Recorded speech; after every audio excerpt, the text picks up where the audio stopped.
Hi guys, welcome back to our YouTube channel Lavanya classes. ಇವಾಗ ನಾವು BBA first ಸೆಮಿನ management dynamic 8 ಮತ್ತು 14 marks important ಕ್ವಶನ್ಸ್ನ ನೋಡೋಣ. ಇನ್ನು ನೀವು ನಮ್ಮ ಚಾನಲ್ಗೆ ಸಬ್ಸ್ಕ್ರೈಬ್ ಆಗಿಲ್ಲ ಅಂತ ಸಬ್ಸ್ಕ್ರೈಬ್ ಆಗಿ, ವಿಡಿಯೋ ಇಷ್ಟ ಆದರೆ ಲೈಕ್ ಮಾಡಿ, ಶೇರ್ ಮಾಡಿ. ಆ್ಯಂಡ್ ನಮ್ಮ ಚಾನಲಲ್ಲಿ BBA ವೀಡಿಯೋಸ್ನ ಅಪ್ಲೋಡ್ ಮಾಡೋದು ಸ್ಟಾರ್ಟ್ ಮಾಡಿದ್ದೀವಿ. ಸೊ ನಿಮ್ಮ ಸಪೋರ್ಟ್ ಬೇಕು. ನೀವು ಸಪೋರ್ಟ್ ಮಾಡಿದ್ರೆ ನಮಗೆ ಅಪ್ಲೋಡ್ ಮಾಡೋದಕ್ಕೆ ಇನ್ನೂ ಸ್ವಲ್ಪ ಖುಷಿಯಾಗಿ ಮಾಡ್ಬೋದು. ಸೊ ಅದಕ್ಕೇ ಇವಾಗ ಮಾಡ್ಯೂಲ್ 1 ಇಂಟ್ರಡಕ್ಷನ್ ಟು ಮ್ಯಾನೇಜ್ಮೆಂಟ್ 8 ಮಾರ್ಕ್ಸಿಗೆ ಯಾವ ಕ್ವಶನ್ಸ್ ಬರುತ್ತೆ ನೋಡೋಣ. Define management and explain its function. First question ಏನು? Define management and explain its function. Explain management has an art and science. ಆಮೇಲೆ ನೆಕ್ಸ್ಟು ಮ್ಯಾನೇಜ್ಮೆಂಟ್ ಮತ್ತು ಅಡ್ಮಿನಿಸ್ಟ್ರೇಷನ್ದು ಡಿಫ್ರೆನ್ಸ್ ಬಿಟ್ವೀನ್ ಬರೀಬೇಕಾಗುತ್ತೆ. 8 ಮಾರ್ಕ್ಸಿಗೆ ಅಲ್ವಾ, ಸೊ 4 ಪಾಯಿಂಟ್ಸನ್ನು ಬರೀಬೇಕು ನೀವು. Explain the levels of management with example. ಇಲ್ಲಿ example ನೀವು ಕೊಡಲೇಬೇಕು. Explain managerial skills required at different level. Explain quality circle meaning, features and objectives. Meaning ಅಂದರೆ 1-2 ಲೈನ್ ಮೀನಿಂಗ್ ಬರೆದ್ಬಿಟ್ಟು ಫೀಚರ್ಸ್ ಬರೆದು ಆಮೇಲೆ ಆಬ್ಜೆಕ್ಟಿವ್ಸ್ನ ಬರೀಬೇಕು. ಲೈಕ್ ಎಲ್ಲ ವೀಡಿಯೋಸು ಪ್ಲೇಲಿಸ್ಟಲ್ಲಿ ಇರುತ್ತೆ, ಹೋಗಿ ಚೆಕ್ ಮಾಡ್ಕೊಳ್ಳಿ. ತುಂಬ ಸಿಂಪಲಾಗಿ ಈಸಿಯಾಗಿ ಎಕ್ಸ್ಪ್ಲೈನ್ ಮಾಡಿದ್ದೀನಿ. ಒನ್ಸು ನಮ್ಮ ಚಾನಲ್ನ ವಿಸಿಟ್ ಮಾಡಿ ಚೆಕ್ ಮಾಡಿ, ವಿಡಿಯೋ ಇಷ್ಟ ಆದರೆ ಲೈಕ್ ಮಾಡಿ. ನೆಕ್ಸ್ಟು 14 ಮಾರ್ಕ್ಸ್ ಕ್ವಶನ್ ನೋಡೋಣ. Explain the evolution of manager thoughtful efforts by. ಅಂದರೆ ಇಲ್ಲಿ ಇಬ್ಬರು ಸೈಂಟಿಸ್ಟ್ ನೇಮ್ ಬರುತ್ತೆ. ಸೊ ಅವ್ರದ್ದು ಏನು ಇಂಟ್ರಡಕ್ಷನ್ ಕೊಟ್ಟಿದ್ದಾರೋ ಅದನ್ನು ಬರಬೇಕಾಗುತ್ತೆ ನೀವು, ಓಕೆನಾ. Next explain human related approach and modern management approach. Human related approach ಒಂದು, ಮಾಡರ್ನ್ ಮ್ಯಾನೇಜ್ಮೆಂಟ್ ಅಪ್ರೋಚ್ ಒಂದು, ಎರಡನ್ನೂ ಎಕ್ಸ್ಪ್ಲೈನ್ ಮಾಡಬೇಕು. Discuss management has A profession and explain the quality has A good manager. ಅಂದರೆ ಒಬ್ಬ ಮ್ಯಾನೇಜ್ಮೆಂಟ್ ಹೇಗೆ ಪ್ರೊಫೆಷ್ನಲ್ ಆಗಿ manage ಮಾಡ್ತಾನೆ, ಹಾಗೆ ಒಬ್ಬ ಹೇಗೆ ಗುಡ್ ಮ್ಯಾನೇಜರ್ ಆಗೋದಕ್ಕೆ ಸಾಧ್ಯ ಅನ್ನೋದನ್ನು ನೀವು ಓನಾಗಿ ಎಕ್ಸ್ಪ್ಲೈನ್ ಮಾಡಿದ್ರೂ ಆಗುತ್ತೆ. Next explain the social responsibility of managers and horizontal and vertical fit in HR system. ಇಷ್ಟು ಕ್ವಶನ್ಸ್ ನೋಡಿದ್ರೆ ಸಾಕು. 8 ಮಾರ್ಕ್ಸಿಗೆ 14 ಮಾರ್ಕ್ಸಿಗೆ ಪಕ್ಕಾ 100% ರಿಪೀಟ್ ಆಗುತ್ತೆ ಕ್ವಶನ್ಸು. ಇವಾಗ ಫಸ್ಟ್ ಚಾಪ್ಟರಲ್ಲಿ ಇಷ್ಟೇ ಕ್ವಶನ್ಸ್ ಕೇಳೋದು. ಸೆಕೆಂಡ್ ಚಾಪ್ಟರ್ಗೆ ಹೋಗೋಣ. Second chapter planning and organising. ಸ್ಟಾರ್ಟಿಂಗಲ್ಲಿ ಬಿಸ್ನೆಸ್ ಮ್ಯಾನೇಜ್ ಮಾಡೋದೇನು ಅಂತ ನೋಡಿದ್ವಲ್ವ, ಇವಾಗ ಅದೇ ಹೇಗೆ ಪ್ಲ್ಯಾನ್ ಮಾಡ್ತೀವಿ ಮತ್ತು ಆರ್ಗನೈಸ್ ಮಾಡ್ತೀವಿ ಅನ್ನೋದನ್ನು ನೋಡೋಣ. Define planning and explain it's significance. Explain types of planning, statistics, tactics and operational. ಇದನ್ನು ಏನು ಎಕ್ಸ್ಪ್ಲೈನ್ ಮಾಡಬೇಕು. Next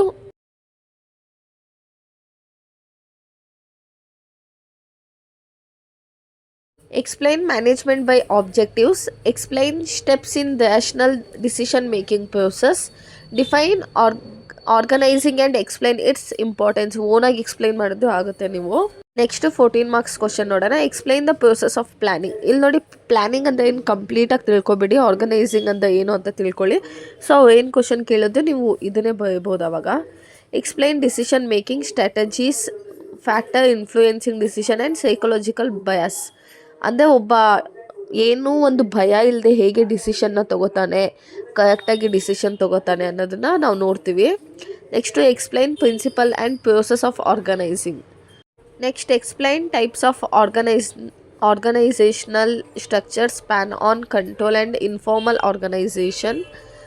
next explain centralisation versus decentralisation of authority with merit and demerit. ಅಂದರೆ ಸೆಂಟ್ರಲೈಸೇಷನು ಡಿಸೆಂಟ್ರಲೈಸೇಷನ್ನು ಮೀನಿಂಗನ್ನು ಹೇಳಿ, ನೆಕ್ಸ್ಟು ಅದು ಅಡ್ವಾಂಟೇಜಸ್ ಏನು ಡಿಸ್ಅಡ್ವಾಂಟೇಜಸ್ ಏನು ಎರಡನ್ನೂ ಬರಬೇಕು. ಇವಾಗ ಸೆಕೆಂಡ್ ಚಾಪ್ಟರಿಂದ ಇಷ್ಟು ಎಕ್ಸ್ಪೆಕ್ಟೆಡ್ ಕ್ವಶನ್ಸು. ಈಗ ಥರ್ಡ್ ಚಾಪ್ಟರ್ ನೋಡೋಣ. Next module 3 staffing, directing and controlling. ಒಂದು ಕಂಪನಿನ ಹೇಗೆ ಸ್ಟಾಫಿಂಗು, ಡೈರೆಕ್ಟಿಂಗ್ ಮತ್ತು ಕಂಟ್ರೋಲ್ ಮಾಡೋದು ಅಂತ ನೋಡ್ತೀವಿ ಈ ಚಾಪ್ಟರಲ್ಲಿ. ಇವಾಗ 8 ಮಾರ್ಕ್ಸಿಗೆ define staffing and explain its objectives. Explain manpower planning. Explain directing and its techniques. Explain types of supervisor. Define controlling and explain its importance. So ಈ 5 ಕ್ವಶನ್ಸಲ್ಲಿ ಯಾವುದಾದ್ರು ಒಂದು ಪಕ್ಕ 8 ಮಾರ್ಕ್ಸ್ ಕ್ವಶನ್ ಕೇಳ್ತಾರೆ. ನೆಕ್ಸ್ಟ್ 14 ಮಾರ್ಕ್ಸ್ ನೋಡೋಣ. Explain staffing process and system approach to staffing. Explain directing concept, techniques and importance. Explain ಕಂಟ್ರೋಲಿಂಗಲ್ಲಿ meaning, types, steps in control process. Explain essential characters of effective supervisor. ಇಲ್ಲಿ ನೋಡಿ, ಮೇನಾಗಿ ಏನು staffing ಬಗ್ಗೆ ಓನಾಗಿ ಏನಾದರೂ ಬರೆದು ಬನ್ನಿ. Next directing, controlling. ನೆಕ್ಸ್ಟು ಅದು ಕ್ಯಾರೆಕ್ಟರ್ ಸೂಪರ್ವೈಸರ್ ಕ್ಯಾರೆಕ್ಟರ್ ಏನು ಅಂತ ಬರಬೇಕಷ್ಟೇ. ಸೊ ಈ ಚಾಪ್ಟರಲ್ಲಿ ಜಸ್ಟ್ ಫೋರ್ ಕ್ವಶನ್ಸ್ ಇದೆ ಅಷ್ಟೇ. ನೆಕ್ಸ್ಟು ಲೀಡರ್ಶಿಪ್ ಆ್ಯಂಡ್ ಮೋಟಿವೇಶನ್, ಯಾವ ಥರ ಲೀಡರ್ಶಿಪ್ಪು ಮತ್ತು ಮೋಟಿವೇಶನ್ ಹೆಂಗೆ ಕೊಡಬೇಕು ಕೆಲಸದಲ್ಲಿ ಅಂತ ನೋಡೋಣ.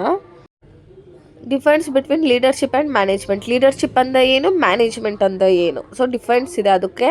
Next explain the process of importance of leadership, ಒಂದು ಕೆಲಸ ನಾವು ಮಾಡಬೇಕು ಅಂದರೆ ಅದಕ್ಕೆ ಲೀಡರ್ಶಿಪ್ಪು ಯಾರ್ದಾದ್ರು ಲೀಡರ್ಶಿಪ್ಪಲ್ಲಿ ಆ ಕೆಲಸ ಮಾಡಿದ್ರೆ ನಾವು ಇನ್ನೂ ತುಂಬ ಚೆನ್ನಾಗಿರುತ್ತೆ. ನೆಕ್ಸ್ಟು ಕ್ಯಾರೆಕ್ಟರಿಸ್ಟಿಕ್ಸು, ಅದು ಕೂಡ ಲೀಡರ್ ಬಗ್ಗೆನೇ, ಅವ್ನ ಕ್ಯಾರೆಕ್ಟರಿಸ್ಟಿಕ್ಸ್ ಏನೇನಿರುತ್ತೆ ಅಂತ. Explain transactional and transformational leadership, ಆಯಿತಾ.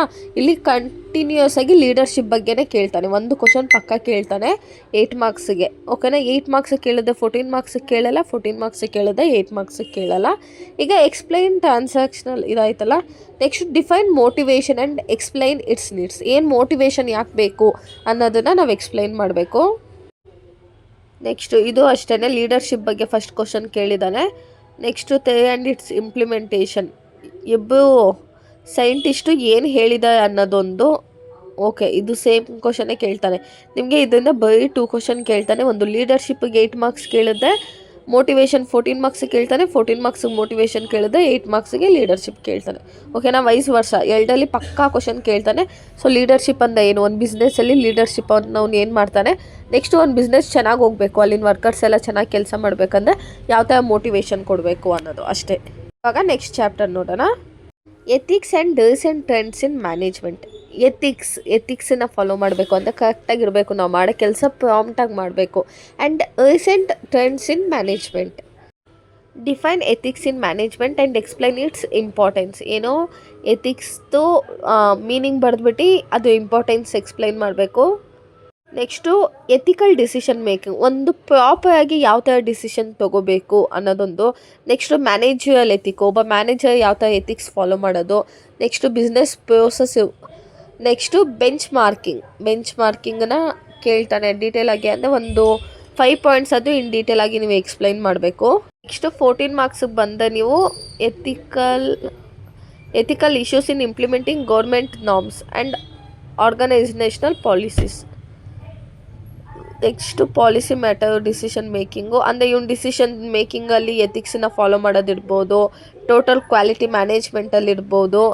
ನೆಕ್ಸ್ಟು ಬೆಂಚ್ ಮಾರ್ಕ್ದೊಂದು ಮೀನಿಂಗು, ಟೈಪ್ಸು, ಸ್ಟೆಪ್ಸು, ಇದಿಷ್ಟನ್ನ ಕೇಳಿರ್ತಾನೆ. ಸೊ ಇದಿಷ್ಟನ್ನು ನೋಡಿಕೊಂಡೆ, ಅಂದರೆ ಇವಾಗ 5 ಚಾಪ್ಟರ್ಸ್ದು ನಾನು ಹೇಳೋದು, ಜಸ್ಟ್ 3 ಚಾಪ್ಟರ್ಸ್ ನೋಡಿಕೊಂಡು ನೀವು ಔಟ್ ಆಫ್ 4 ಸ್ಕೋರ್ ಮಾಡ್ಬೋದು. So 100% expected questions. ಸೊ ಇದನ್ನು ನೋಡ್ಕೊಳ್ಳಿ. All the best, keep watching guys, thank you. ಪ್ಲೇ ಲಿಸ್ಟಲ್ಲಿ ವೀಡಿಯೋಸ್ ಇದೆ, ಅಂದರೆ ಇದೇ ಸಬ್ಜೆಕ್ಟ್ ರಿಲೇಟೆಡ್ ವೀಡಿಯೋಸ್ ಇದೆ, ವೀಡಿಯೋಸ್ ನೋಡಿ. Keep watching guys.